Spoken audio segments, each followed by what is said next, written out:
अभी हमने बात की पाठ्यक्रम अनुकूलन की। अब बात करते हैं वातावरणीय अनुकूलन की। Adaptation of environment for IDs. बौद्धिक विकलांग बच्चों को अपने वातावरण में कुछ अतिरिक्त अनुकूलन और समायोजनों की आवश्यकता होती है उनकी गतिविधियों में। यहाँ एक बौद्धिक विकलांगता वाले छात्रों के लिए वातावरण में कुछ अनुकूलन हैं जो कि उनको सीखने में मदद करेंगे। शांत कार्य स्थान। बौद्धिक अक्षमता वाले बच्चे अधिक आसानी से विचलित हो जाते हैं और अक्सर ध्यान से संघर्ष करते हैं। सुनिश्चित करें कि बच्चे के पास एक कार्य अध्ययन स्थान है जो शांत और विचलन से मुक्त है। केवल पढ़ाई के लिए भी इस स्थान का उपयोग करने से बच्चे को पढ़ाई करने की दिनचर्या में मदद मिलेगी और यह भी समझ जाएगा कि जब वह वहाँ बैठा होगा तो उसे गतिविधि या कार्य पर ध्यान केंद्रित करना चाहिए, न कि कोई और क्रिया करनी चाहिए। बैठने की व्यवस्था। बौद्धिक अक्षम बच्चे के लिए बैठने का स्थान उपयुक्त होना चाहिए ताकि वे अध्यापक से सीधा संपर्क में रहें और कम से कम अपने आप को अलग महसूस करें। अतः उनका बैठने का समायोजन यू के आकार में करना चाहिए। बैठने के समायोजन में यह भी ध्यान रखना चाहिए कि बच्चों और अध्यापक का अनुपात क्या है। छात्र शिक्षक अनुपात। बौद्धिक विकलांगता वाले बच्चों के लिए एक प्रमुख संशोधन पर विचार करने की आवश्यकता है जो छात्र शिक्षक अनुपात है। इन बच्चों को अपनी गतिविधियों पर काम करने के लिए अतिरिक्त सहायता और मार्गदर्शन की आवश्यकता होती है। आदर्श रूप से बौद्धिक अक्षमता वाले प्रत्येक 3 बच्चों के लिए कम से कम एक शिक्षक होना चाहिए। अतः अनुपात 3:1 का होना चाहिए। कक्षा का कमरा, खिड़की, सीटें, मेज, प्रकाश इत्यादि का अनुकूलन। कक्षा के कमरे का आकार सामान्य कमरे के आकार के ही तरीके होना चाहिए। कमरा हवादार तथा भौतिक वातावरण बाधा मुक्त होना चाहिए। कमरे में कम से कम 2 खिड़कियां होना अति आवश्यक है। नियमित कक्षा में अलग अलग डेस्क प्रदान किए जा सकते हैं जिन्हें समूह गतिविधियों के लिए भी पुनर्व्यवस्थित किया जा सकता है क्योंकि बच्चों को व्यक्तिगत निर्देशन के लिए एकल डेस्क की आवश्यकता होती है। कमरे में कुर्सी व मेज पूरी तरीके से अनुकूलित होनी चाहिए। जहां तक हो सके कुर्सी मेज का समायोजन इस तरीके से होना चाहिए कि सभी बच्चों तक अध्यापक की पहुंच हो सके। कक्षा का वातावरण अनुकूलित होना चाहिए ताकि बौद्धिक अक्षमता के साथ कोई एसोसिएट कंडीशन जैसे कि सेरिब्रल पाल्सी या कोई और शारीरिक दिव्यांगता वाला बच्चा आसानी से उस कक्षा में समायोजित हो सके। विद्यालय का वातावरण पूरी तरीके से अनुकूलित होना चाहिए। विद्यालय वातावरण में सार्वभौमिक ढांचे का पालन किया जाना चाहिए। उसमें यूनिवर्सल डिज़ाइन का। विद्यालय में टॉयलेट, सीढ़ियाँ, पानी की व्यवस्था इत्यादि दिव्यांग बच्चों के लिए अनुकूलित हों। पूरी तरीके से विद्यालय वातावरण अभिप्रेरणादायी हो, मोटिवेशनल हो। सुरक्षा उपाय। सुरक्षा बहुत ही मुख्य बात है। बौद्धिक अक्षम वाले बच्चों के लिए शिक्षण स्थान की योजना बनाते समय सुरक्षा के मुद्दों पर विचार किया जाना चाहिए। तेज कैंची, चाकू आदि को पहुंच से बाहर रखा जाना चाहिए। हानिकारक तरल पदार्थ जैसे सफाई करने का लिक्विड को भी दूर रखना चाहिए। दवाओं को पहुंच से बाहर रखा जाना चाहिए। इसके अलावा सुनिश्चित करें कि कोई भी बच्चा किसी भी कमरे में खुद को बंद नहीं कर सकता है। यदि बच्चे को ऐसा करने की प्रवृत्ति है तो छोटे मोतियों या अन्य खिलौनों को जिन्हें बच्चे अपने मुंह में रख सकते हैं उन्हें दूर रखना चाहिए। यदि बच्चे में दौरे पड़ते हैं तो आपको चोट से बचने के लिए फर्नीचर के कोनों को ठीक करना पड़ सकता है। उपयुक्त अनुकूलन किया जाना चाहिए। अब बात करते हैं अनुदेशन अनुकूलन की। Instructional adaptation for IDs. प्रत्येक बच्चे के लिए शिक्षा का अधिकार प्राप्त करने के लिए सीखने की पहुंच एक महत्वपूर्ण गुणवत्ता का विषय है। विकलांग बच्चों, विशेष रूप से बौद्धिक विकलांग बच्चों के लिए यह पहुंच मौजूदा पाठ्यक्रम लक्ष्यों, विधियों, सामग्रियों और मूल्यांकन में बदलाव लाकर प्रदान की जा सकती है। कक्षा में शिक्षक और छात्र पाठ्य सामग्री को सीखने के लिए पाठ्य पुस्तक का उपयोग अनुदेशात्मक सामग्री के रूप में करते हैं। एक समावेशी कक्षा में शिक्षार्थियों की विविधता अधिक होती है। उनमें बौद्धिक विकलांग बच्चे हो सकते हैं। उनके अनुदेशन के लिए हम कुछ इस प्रकार से अनुकूलन करते हैं। अनुकूलित अनुदेशन, विभेदित अनुदेशन, डिफरेंशिएटेड इंस्ट्रक्शन, जो कि एक अनुकूलित अनुदेशन का ही प्रकार है। प्रत्येक छात्र तथा सर्वोत्तम रूप से पहुंचने के लिए प्रत्येक छात्र को सर्वोत्तम रूप से पहुंचने के लिए निर्देश तैयार करने और वितरित करने का एक तरीका होता है। विभेदित शिक्षण का एक तरीका है। विभेदित शिक्षण भी एक अनुकूलित अनुदेशन देने का एक तरीका है। यह एक कार्यक्रम या कार्यपत्रकों का पैकेज नहीं है। यह अपने छात्रों को अच्छी तरह से जानने के लिए सिखाता है ताकि वे हर एक कार्य या शिक्षण अधिगम को अनुभव और कार्य प्रदान कर सकें जो सीखने में सुधार करेंगे। बौद्धिक अक्षम बच्चों के लिए यह एक प्रभावकारी विधि है। अब बात करते हैं सहकर्मी शिक्षण की। पीयर ट्यूटरिंग एक संगठित सीखने का अनुभव है जिसमें एक छात्र शिक्षक या ट्यूटर के रूप में कार्य करता है और एक शिक्षार्थी ट्यूटी के रूप में कार्य करता है। यह छात्रों को अपने ज्ञान को एक सार्थक सामाजिक अनुभव में उपयोग करने का अवसर देता है। ये कॉनरोड 1974 के अनुसार था। पीयर ट्यूटरिंग एक समूह में 2 या 2 से अधिक छात्रों के बीच की प्रक्रिया है जिसमें से एक छात्र दूसरे समूह के साथी के लिए ट्यूटर के रूप में कार्य करता है। पीयर ट्यूटरिंग एक ही उम्र के छात्रों या विभिन्न आयु वर्ग के छात्रों के बीच लागू की जा सकती है। सहकर्मी ट्यूशन को प्रोत्साहित करना एक उपयोगी रणनीति है जो शिक्षकों द्वारा कई मामलों में प्रभावी ढंग से स्कूलों में लागू की जा सकती है। यह प्रक्रिया बौद्धिक अक्षम बालकों के अनुदेशन के लिए बहुत ही उपयोगी है। सहयोगी या सहकारी शिक्षण अधिगम, कोलैबोरेटिव या कोऑपरेटिव लर्निंग। सहकारी शिक्षण छात्र सीखने और अन्योन्याश्रय को बढ़ाने के लिए छोटे समूहों का उपयोग करने के लिए एक संगठित और संरचित तरीका है। छात्रों को एक कार्य दिया जाता है जिसे एक असाइनमेंट के रूप में किया जाना होता है और उन्हें इस कार्य को पूरा करने के लिए मिलकर काम करना होता है। प्रत्येक व्यक्ति की जिम्मेदारी होती है और असाइनमेंट के पूरा होने में सहायता के लिए उसे जिम्मेदार ठहराया जाता है। इसलिए सफलता समूह में सभी के काम पर निर्भर है। एक दूसरे से सीखने के अलावा छात्र यह भी सीखते हैं कि एक टीम के हिस्से के रूप में कैसे काम करना है और दूसरे उन पर निर्भर हैं। बौद्धिक अक्षम बालकों के लिए यह विधि उपयुक्त व कार्यकारी साबित होती है। क्रिया आधारित शिक्षण और क्रिया अधिगम विधियाँ, activity based learning and activity learning methods. क्रिया आधारित शिक्षण एक सक्रिय शिक्षण अधिगम पद्धति है। यह प्राथमिक कक्षाओं में अधिक उपयोगी है। इस पद्धति से शिक्षक शिक्षण को अधिक रोचक बना सकते हैं। हमारे स्कूलों में बहुत सारी गतिविधियाँ की जानी चाहिए। विभिन्न क्रियाएं सक्रियता, शक्ति और स्मार्टनेस लाती हैं। शिक्षकों को अपनी शिक्षण विधि में क्रिया विधि को आधार बनाना चाहिए।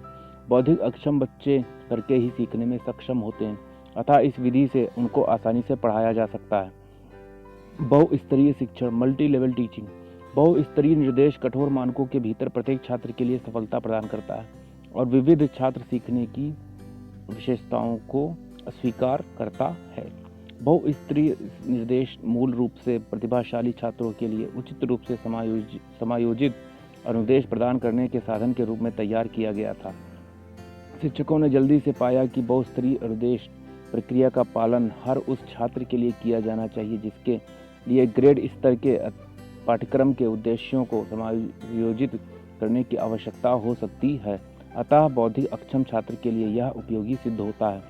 शिक्षण सिद्धांत व रणनीतियाँ, टीचिंग प्रिंसिपल्स एंड स्ट्रेटजीज। कुछ ऐसे सिद्धांत हैं जिन्हें बौद्धिक अक्षमता वाले बच्चों को सिखाते समय पालन करना चाहिए। वे हैं सरल से जटिल, ज्ञात से अज्ञात, मूर्त से अमूर्त और संपूर्ण से भाग की ओर। कुछ रणनीतियाँ हैं modelling, shaping, chaining, forward backward chaining, prompting and fading, task analysis, reinforcement etcetera. चलिए बात करते हैं शिक्षण अधिगम सामग्री अनुकूलन की। Adaptations in TLMs for IDs. प्राकृतिक वातावरण में प्रभावी निर्देश के लिए वास्तविक सामग्रियों या वास्तविक उपकरणों का उपयोग एक बौद्धिक अक्षमता वाले बच्चे के लिए आवश्यक घटक है। अतः बौद्धिक अक्षमता वाले बच्चे के लिए उपयुक्त शिक्षण से अधिगम सामग्री तथा उस सामग्री का उस बच्चे के स्तर, आयु व उसकी क्षमता के अनुसार अनुकूलन करके उसको प्रयोग करना शिक्षण अधिगम के लिए एक उद्देश्य बन जाता है। बौद्धिक अक्षम बालक में कार्यात्मक तथा व्यवहारिक समस्या होती है जिसके कारण उसको शिक्षण अधिगम करवा पाना भी एक चुनौती है। उसकी हर एक क्रिया के लिए अधिगम सामग्री को बनाना भी एक चुनौतीपूर्ण कार्य है। वास्तविक वस्तु अनुभव। जो कि शिक्षण अधिगम सामग्री का पहला अनुकूलन है। वास्तविक वस्तु अनुभव, बौद्धिक अक्षम बच्चे को सीधे वास्तविक वस्तुओं, व्यक्तियों और उनके आसपास की घटनाओं का उपयोग करके सीधे हाथ से अनुभव मिलते हैं। आपको शिक्षण के दौरान छात्रों को वास्तविक वस्तुओं को दिखाने की कोशिश करनी चाहिए ताकि वे उस अवधारणा के संदर्भ में वस्तुओं का प्रत्यक्ष अनुभव प्राप्त करें जो उन्हें सीखने की उम्मीद है। लेकिन कभी कभी वास्तविक वस्तुओं को कक्षा में लाना हमेशा संभव नहीं होता। बौद्धिक विकलांगों के शिक्षण वर्गों में कई छात्रों को प्रभावी समझ के लिए प्रत्यक्ष अनुभव प्रदान किया जाए।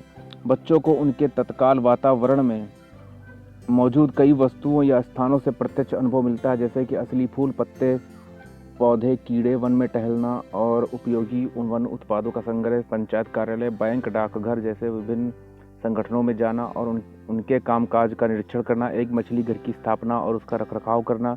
कठिन अवधारणाओं के रूप में प्रत्यक्ष और मूर्त अनुभव छात्रों को समझने में मदद करते हैं। अपने छात्रों को यथासंभव अधिक अनुभव देने के लिए प्रयास करने चाहिए।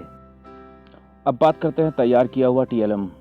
हम बौद्धिक अक्षम विशेष रूप से विषयों को पढ़ाने और सीखने के लिए तैयार की गई सामग्रियों से परिचित हैं। मैप्स, चार्ट, चित्र, मॉडल, खिलौने, रंगीन छड़े, फ्लैश कार्ड, संख्या और वर्णमाला अल्फ़ाबेट कार्ड हैं। यह शिक्षकों द्वारा उपयोग किए जाने वाले सबसे आम तैयार किए गए TLM के कुछ उदाहरण हैं। अपनी कक्षा की आवश्यकताओं के लिए हम इनका अधिग्रहण करते हैं दो तरीकों से। पहला, बाजार से खरीद कर, दूसरा स्वयं द्वारा विकसित करना या कभी कभी छात्रों को शामिल करना। नक्शे, ग्लोब, चार्ट, तराजू जैसे मानक TLM, मापने वाले यंत्र इत्यादि आमतौर पर बाजार से खरीदा जाता है। सामग्रियों की लागत उनकी गुणवत्ता के अनुसार बदलती रहती है। चूँकि इनमें से अधिकांश सामग्रियां निर्मित हैं और तैयार उत्पाद हैं, इसलिए उनके पास बेहतर रूप हैं और तुलनात्मक रूप से अधिक टिकाऊ हैं। यही कारण है कि हर जगह शिक्षक उन्हें खरीदना पसंद करते हैं। TLMs के वर्गीकरण का एक अन्य तरीका सामग्री द्वारा उत्पादित ऑडियो और वीडियो पर आधारित है। तदनुसार 3 प्रकार के TLM हैं: ऑडियो विजुअल और ऑडियो विजुअल।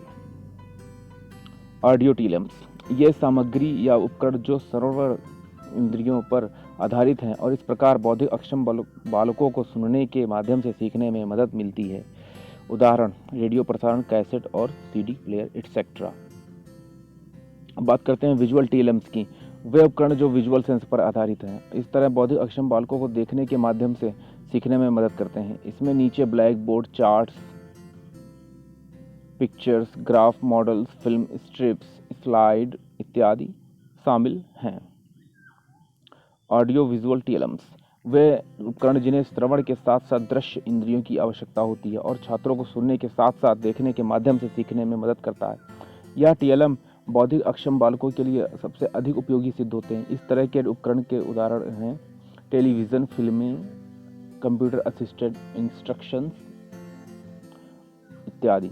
TLMs को वर्गीकृत करने का एक और तरीका projected, non projected and experimental TLMs हैं। प्रोजेक्टेड TLMs मूवी, मैजिक लालटेन, माइक्रो प्रोजेक्टर, ओवरहेड प्रोजेक्टर के साथ प्रक्षेपण, LCD प्रोजेक्टर प्रोजेक्टेड TLMs के उदाहरण हैं। इन TLMs की सहायता से बौद्धिक अक्षमों को आसानी से शिक्षित किया जा सकता है। Non projected TLMs chalk board, bulletin board, तस्वीरें, पोस्टर, नक्शे, चार्ट, ग्लोब, नमूने और पाठ्यपुस्तक चित्र, अडेप्टेड लेसन प्लान्स के नॉन प्रोजेक्टेड TLMs के अंतर्गत आते हैं। प्रायोगिक TLMs या एक्सपेरिमेंटल TLMs की बात करें, फील्ड ट्रिप्स, शैक्षिक दौरे, महत्वपूर्ण संस्थानों की यात्रा, प्रयोगों, प्रदर्शनों और प्राकृतिक घटनाओं का अवलोकन करना प्रायोगिक TLMs के कुछ उदाहरण हैं। अब बात करते हैं विभिन्न क्रियाओं में अनुकूलन। Adaptation in different type of activities for IDs। बौद्धिक अक्षम बच्चों के लिए विभिन्न प्रकार की क्रियाओं में भी अनुकूलन किया जा सकता है। दैनिक जीवन की क्रियाएं, एक्टिविटीज ऑफ डेली लिविंग। दैनिक जीवन की क्रियाएं बौद्धिक अक्षम बच्चों के लिए बहुत ही महत्वपूर्ण होती हैं, क्योंकि अगर बच्चा दैनिक जीवन की क्रियाओं में भी स्वयं पर निर्भर नहीं हो पाता है तो वह दूसरे पर एक बोझ के तरीके हो जाता है। अतः उसको दैनिक जीवन की क्रियाओं में भी आत्मनिर्भर बनाने के लिए विभिन्न प्रकार के अनुकूलन किए जाते हैं। भोजन करना, नहाना, टॉयलेट जाना, सजना संवरना, ड्रेसिंग इत्यादि। भोजन करने संबंधित क्रियाओं में बौद्धिक अक्षम बालक को भोजन करना एवं पानी पीना दोनों क्रियाएं अनुकूलित रूप से सिखाना आवश्यक हो जाता है। भोजन की क्रिया में बच्चे को समझने के लिए अवसर देना कि हमें जब भूख लगती है तब हम खाना खाते हैं, प्यास लगती है तो हम पानी पीते हैं, और बच्चे को मध्य अवधि या लंच टाइम को सिखाने के लिए प्रयुक्त करना। एक ड्यूटी चार्ट तैयार कर लें जो यह दर्शाता हो कि किस बच्चे को कौन सी क्रिया करनी है। बच्चों को अपना खाना अपने दोस्तों के साथ बांटने के लिए प्रोत्साहित करना। विद्यार्थियों को बताएं कि वह प्रशिक्षण के समय क्या खा रहे हैं। एक ही समय में पूरा खाना तस्तरी में ना डालें, थोड़ा सा डालें। खाने का नाम बताएं। पानी पीने से संबंधित विशिष्ट कौशल में अगर बच्चे को गिलास पकड़ने में कठिनाई होती है तो दोनों तरफ हफ्तेदार कप या ग्लास का प्रयोग करें। प्रारंभ में 1/4 पानी ग्लास में लें तथा बाद में उसकी मात्रा को बढ़ाएं। फलों के रस या उसके पसंद की तरल चीज़ों का प्रयोग करें जब बच्चे को पानी पीना सिखा रहे हों। टॉयलेट संबंधी कौशल, यह क्रिया घर पर एवं स्कूल के समय में अनुकूलन करके सिखाई जानी चाहिए। इस प्रकार की क्रिया में निजी एकांतता या प्राइवेसी ज़रूर सिखाएं। टॉयलेट के लिए जाए तो दरवाज़ा अवश्य बंद करें। कपड़े उतारना, टॉयलेट का प्रयोग कैसे करना है का कौशल का विकास करना। कुछ बच्चे गिर जाने के डर से टॉयलेट का प्रयोग नहीं करते, उनके लिए दीवार में हैंडल लगाकर अनुकूलन कर सकते हैं। अब बात करते हैं स्नान संबंधी कौशल की, उसमें कैसे अनुकूलन करेंगे। सामान्यतः अभिभावक या परिवार के सदस्यों द्वारा सिखाए जाते हैं ये कौशल स्नान संबंधी। इन कौशलों को शिक्षकों द्वारा डे केयर केंद्रों में सिखाना संभव नहीं है। स्नान कौशल सिखाते समय यह आवश्यक है कि बच्चे अपने कपड़े एवं तौलिया स्वयं चुनें और उन्हें नहाने से पहले स्नानागार में ले जाएं। इस क्रिया से कपड़े पहनने तथा उनके नाम जानने में सहायता मिलेगी।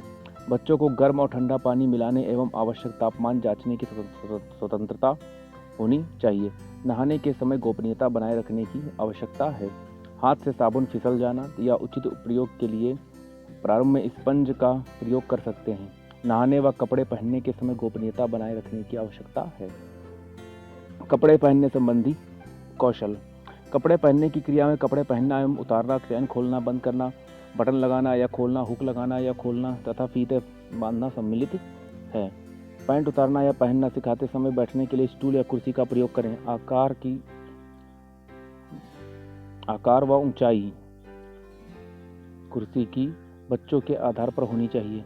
यह विधि सेरेब्रल पॉल्सी मानसिक विकलांग बच्चों को सिखाने के लिए अत्यधिक लाभदायी है, क्योंकि अधिकतर मानसिक विकलांग बच्चों को एक पैर पर खड़े होकर संतुलन बनाना कठिन होता है।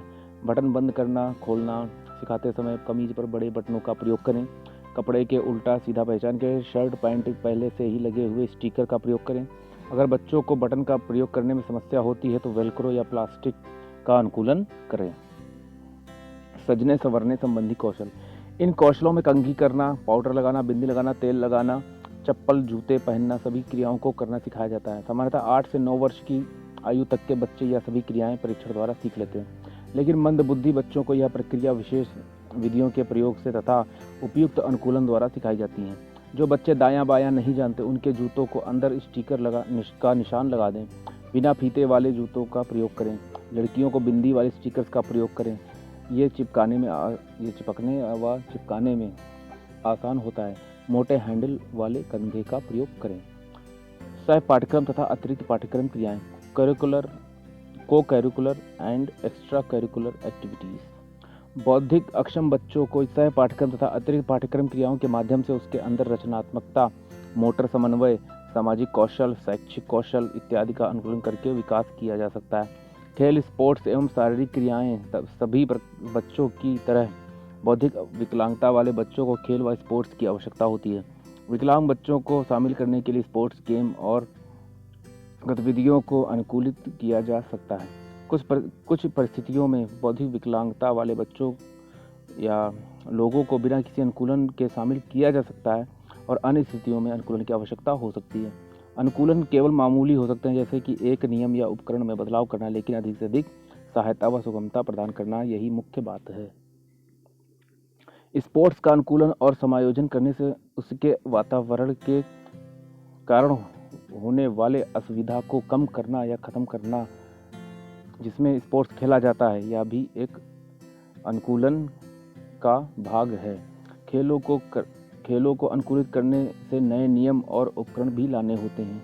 सभी रूपांतरों की लगातार समीक्षा की जानी चाहिए और जहां चरणबद्ध तरीके से नहीं हो उसको परिवर्तित किया जाना चाहिए।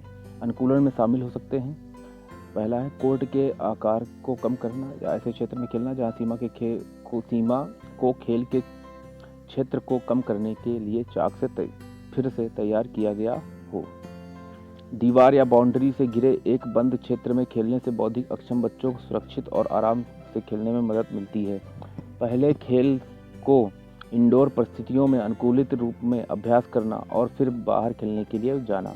बास्केटबॉल हुप्स, बैडमिंटन नेट और वॉलीबॉल की नेट की ऊंचाई को कम करना। बॉल के अंदर छोटी छोटी घंटियों का इस्तेमाल करना ताकि इसे ट्रैक करना आसान हो। भौतिक क्रिया में अनुकूलन। बौद्धिक अक्षमता वाले बच्चे आमतौर पर सामान्य बच्चों के ही तरह व्यायाम के लिए समान शारीरिक प्रतिक्रियाएं प्रदर्शित करते हैं। जब किसी बौद्धिक विकलांगता व्यक्ति को कैसे पढ़ाया जाए, इसकी योजना बनाते समय शिक्षक को व्यक्ति पर नियोजन पर ध्यान केंद्रित करना चाहिए, ना कि विकलांगता पर। बौद्धिक अक्षम बच्चे की भौतिक क्रियाओं में अनुकूलन करते समय यह ध्यान रखना चाहिए कि उसके फाइन मोटर, ग्रास मोटर, उसके स्वास्थ्य, फिटनेस, संज्ञान का विकास अधिक से अधिक हो सके। दृश्य और प्रदर्शन कला विधियाँ, विजुअल एंड परफॉर्मिंग आर्ट्स। कला मानवीय भावनाओं को दर्शाती है और मनुष्य विभिन्न कला रूपों के माध्यम से अपने मन के फ्रेम को सहजता से व्यक्त करता है। यह अभिव्यक्ति गायन, नृत्य, ड्राइंग जैसी विभिन्न शैलियों में परिलक्षित होती है। प्रदर्शन कला संगीत, नृत्य और नाटक और वास्तुकला, चित्रकला, अभिनय, मूर्तिकला, इनमें से कुछ लाइव प्रदर्शन और अन्य दृश्य कला के माध्यम से व्यक्त किए जाते हैं। स्केचिंग, पेंटिंग, मूर्तिकला दृश्य कला है। गायन, नृत्य, अभिनय प्रदर्शन करने की कला के उदाहरण हैं। बौद्धिक अक्षमता वाले बालक के लिए कला बहुत ही महत्वपूर्ण साबित होती है। वह विभिन्न अनुकूलित क्रियाओं के माध्यम से संगीत, नाटक, ड्राइंग, क्राफ्ट इत्यादि कलाओं में प्रदर्शन करता है। अब बात करते हैं 6 नंबर की, सहायक प्रौद्योगिकी, डिवाइसेस, अनुकूलन, एडेप्टेशन इन असिस्टिव डिवाइसेस। बौद्धिक अक्षम बालकों के लिए विभिन्न प्रकार के असिस्टिव डिवाइसेस के प्रयोग से भी अनुकूलन किया जा सकता है तथा उनकी जीवन शैली को काफ़ी हद तक सुधारा जा सकता है। डिवाइसेस के माध्यम से बौद्धिक अक्षम व्यक्तियों की बहुत सारी एक्टिविटीज़ को अनुकूलित किया जा सकता है, जो कि एक सफल परिणाम देता है। डिवाइसेस हैं bathing aids, bath mitt, long handle mirror, non skid mat, transfer table etcetera. Toileting adaptation या टॉयलेट पे किस तरीके से एडेप्टेशन कर सकते हैं। सेफ्टी ग्रैब बार, रेज्ड और lower toilet seats, chair type toilet seats etcetera. Personal care and hygiene aids, long handle tap, long handle bath sponge, leg massager and cleaner, toothpaste compressor, electronic shaver, adapted nail cutter etc. Dressing devices, stock aid, dressing stick, reacher, long handle shoe horn, button hook, elastic laces and velcro etc. Feeding devices, cups with T-shaped handle, attachable handle to add on a glass or soft drink can, build up spoon, deep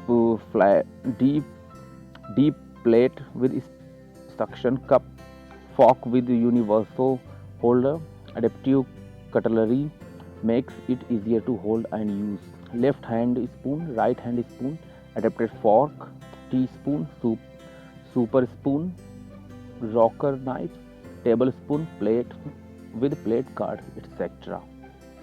Kitchen aids, combined utensils, fork and knife, spoon and fork, jar opener, modified pan holder, rocking knives, plate guards, angulated spoon, adapted utensils holder, etc.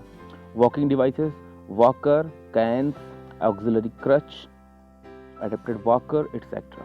Writing devices, pencil or pen grips, weighted pen or pencil, slanted writing board, angulated or inclined writing board, modified pen and pencil holding devices, etc.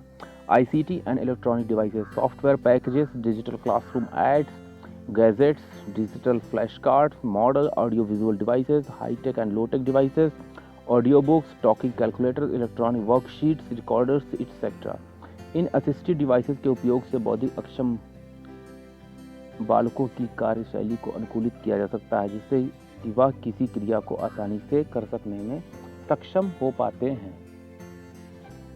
अब बात करते हैं 7th number की, समावेशी शिक्षा में बौद्धिक अक्षमता वाले बालकों के समावेशन हेतु अनुकूलन, adaptation for ID in inclusive setting. गांव एवं शहरी क्षेत्रों के बहुत से विद्यालयों में बौद्धिक अक्षमता वाले बच्चे जो सीखने योग्य हैं विद्यालय में प्रवेश पा जाते हैं, किंतु विद्यालय छोड़ने को प्रवृत्त हो जाते हैं क्योंकि शिक्षकों द्वारा उनको अन्य बच्चों के समान सिखा नहीं पाते हैं। नियमित विद्यालयों में शिक्षक ऐसे बच्चों को जोड़ने के लिए प्रशिक्षित नहीं है, इसलिए वे बच्चे को विशेष समर्थन देने के लिए विशेष विद्यालय की सलाह देते हैं। कुछ नियमित विद्यालयों में ऐसे बच्चे होते हैं किंतु प्रारंभिक कक्षाओं से हटा दिए जाते हैं क्योंकि पाठ्यक्रम की शैक्षिक विषय वस्तु बढ़ जाती है। कुछ स्थानों में नियमित विद्यालयों में प्रशिक्षित शिक्षक हैं जो ऐसी अक्षमताओं को समझते हैं, वहाँ अपेक्षाकृत अस्वीकृति दर कम है। सर्व शिक्षा अभियान का वर्तमान प्रयास सकारात्मक परिवर्तन लाता है और CWSN children with special needs को विद्यालय में जोड़ता है। समावेशी शिक्षा का अर्थ है कि सभी छात्र अपने पड़ोस के स्कूलों द्वारा आयु उपयुक्त नियमित कक्षाओं में जीवन के सभी पहलुओं को सीखने, योगदान देने और भाग लेने के लिए सहयोग देते हैं। समावेशी शिक्षा यह है कि हम अपने स्कूलों, कक्षाओं, कार्यक्रमों और गतिविधियों को कैसे विकसित और डिज़ाइन करते हैं ताकि सभी छात्र एक साथ सीखें और भाग लें। समावेशी कक्षाओं में बौद्धिक अक्षम बच्चे के प्रवेश के लिए उपरोक्त जितने भी प्रकार के अनुकूलन किए गए हैं उन सभी को शामिल किया जाना चाहिए। कहने का तात्पर्य यह है कि समावेशी शिक्षा में जितने भी प्रकार के अभी हमने अनुकूलन बताए हैं, पिछले जो 6 प्रकार के अनुकूलन रहे हैं, उन सभी को इंक्लूसिव सेटिंग में इम्प्लीमेंट किया जाना चाहिए ताकि बच्चे को सुगमतापूर्वक शिक्षण अधिगम कराया जा सके। अब बात करते हैं बौद्धिक अक्षम के समावेशन हेतु अनुकूलित शिक्षण अधिगम सामग्री तथा सूचना संप्रेषण तकनीकी का उपयोग। जब हम बौद्धिक अक्षम बच्चों के साथ कार्य करते हैं तो शिक्षण अधिगम सामग्री के चयन एवं उपयोग में विशेष ध्यान एवं सलाह की जरूरत होती है। शिक्षकों के रूप में उन साधनों एवं उपकरणों का प्रयोग कर उनकी अक्षमता को अनुकूलित करते हैं। साथ ही साथ एक तरीके से जैसे वे संकल्पना को अच्छी तरह प्रकार समझते हैं, सामग्री का उपयोग कर पाठ्यचर्या को संप्रेषित करते हैं। शिक्षण अधिगम सामग्री तथा सूचना एवं संप्रेषण तकनीक का चयन करते समय विचार किए जाने वाले बिंदु कुछ इस प्रकार हैं। उपयुक्त आयु, उनकी आयु के आधार पर चयन होना चाहिए। सक्रिय भागीदारी होनी चाहिए। सृजनात्मकता का उपयोग हो, उपलब्धता हो, सामग्रियों की उपयुक्त स्तर हो, प्रशिक्षण के स्तर को भी खास ध्यान रखना चाहिए। मानसिक मंदित वाले बच्चों को वैयक्तिक शिक्षक कार्यक्रम और शिक्षण अपेक्षित है। नियमित कक्षा में शिक्षक विद्यार्थियों के रूप में बहुसंख्यक मानवीय संसाधनों से समर्थ हैं। नियमित कक्षाओं में बच्चों को शामिल करना संभव है। समावेशन के प्रति जितना प्रारंभ में प्रयास किए जाते हैं, परिणाम उतने ही बेहतर होंगे। प्रत्येक प्रारंभिक विद्यालय में एक सक्षम संसाधन शिक्षक के साथ संसाधन कक्षाओं का होना एक आदर्श है। यदि एक संसाधन कक्ष का संगठन करना कठिन है तो आप उपलब्ध संसाधनों के साथ बौद्धिक अक्षम को जोड़ने की सोच सकते हैं, जो सफल समावेशन के लिए भी विचार किए जाने वाले बिंदु हैं। बच्चे की क्षमता को विकसित करना, वैयक्तिक लक्ष्य पर कार्य करना, समान आयु वाले बच्चों के साथ स्थानीय विद्यालयों में माता पिता को शिक्षा में सम्मिलित करना। समावेशी शिक्षा अवसर प्रदान करती है। व्यक्ति विभिन्नताओं को स्वीकार करना, विभिन्न प्रकार के बच्चों के साथ मित्रता, विभिन्नताओं को समर्थन एवं उनकी समावेशन एक विस्तृत स्तर पर सकारात्मक सोच का विकास करता है। अब बात करते हैं बौद्धिक अक्षम बच्चों के समावेशन के अनुकूलन में आने वाली चुनौतियां।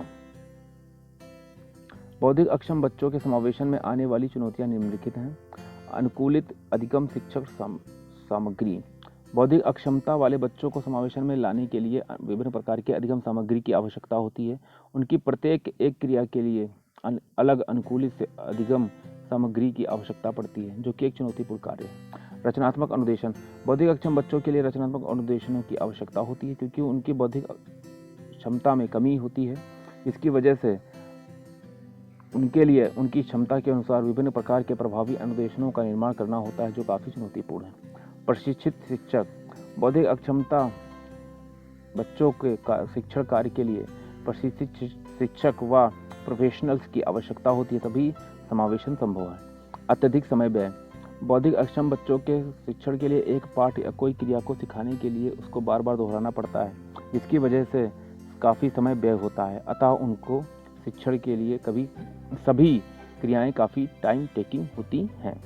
महंगी सेवाएं, बौद्धिक अक्षम बच्चों के लिए अधिकतम सुविधाएं महंगी होती हैं, जो कि एक आम इंसान के लिए चुनौतीपूर्ण है। कार्यात्मक पाठ्यक्रम, बौद्धिक अक्षम बच्चों के लिए कार्यात्मक पाठ्यक्रम की जरूरत होती है। प्रत्येक क्रिया के लिए उनके प्रशिक्षण के लिए क्रिया का सम्मिलित होना अति आवश्यक है, जो कि एक चुनौतीपूर्ण कार्य है। मूल्यांकन में बदलाव, बौद्धिक अक्षम बच्चों के आकलन व मूल्यांकन में पूरी तरीके से अनुकूलन होना आवश्यक है, क्योंकि उनकी बौद्धिक क्षमता में कमी होती है। उनके लिए आवश्यक होता है कि उनके प्रशिक्षण के आकलन व मूल्यांकन में बदलाव करना भी एक चुनौतीपूर्ण कार्य है। Thank you.